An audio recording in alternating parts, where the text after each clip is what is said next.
Lingot de polenta surprise. Une entrée simple et économique à base d'une polenta onctueuse. Cette recette, de Rémy Van Peteghem, chef du restaurant Le Sensing à Paris, vous sera présentée par Hervé.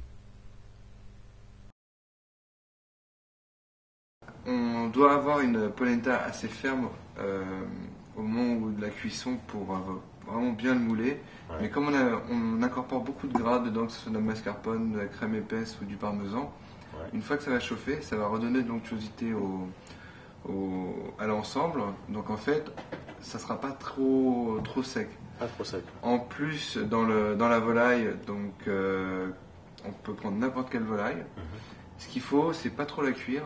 Ouais. Et une fois qu'on l'a poêlée, on peut mettre un petit peu d'eau pour déglacer les sucres. Ça va apporter un petit peu de jutosité. On peut mettre un petit peu d'échalote, un petit peu de persil. Et ce jus de poulet, on va le retrouver dans la polenta. Et ça va être encore une chose qui va apporter de la sauce, du liquide à l'ensemble. D'accord. Donc le suprême de poulet, on le met entier. Alors, soit on le met entier, on coupe en ou deux, ou- si on peut l'émincer sinon. Ouais. Mais si on l'émince, toujours le même principe, faire attention à la cuisson. Vraiment les faire saisir très rapidement. On peut le faire cuire entier et l'émincer après. Moi, Regardez, je préfère l'émincer émincer avant. avant. Ça permet d'avoir plus de côtés bien colorés. Sur chaque Voilà, partie. on aura plus de goût de poulet. D'accord. Donc là, on le fera cuire moins longtemps parce que c'est plus petit Voilà, morceau. tout à fait. Ouais.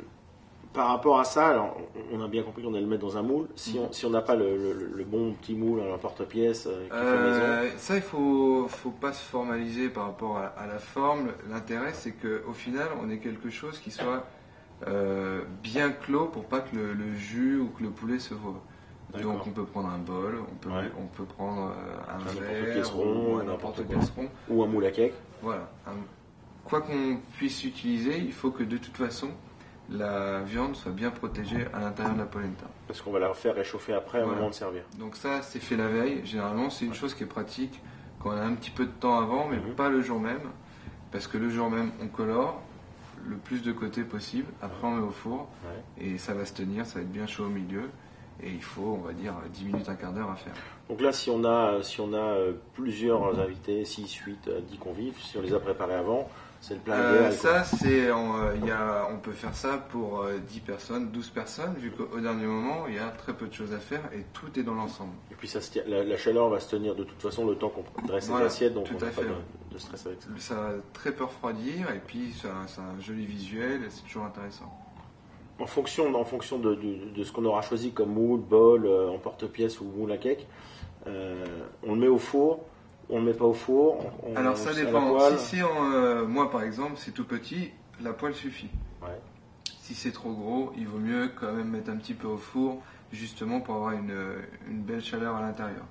Alors le problème c'est que si on le fait gros et qu'on le met au four, quand on va le trancher, ça va pas se tenir. Ça va moins se tenir. Il faut essayer de toute façon de faire des portions individuelles. C'est l'intérêt de ce plat-là.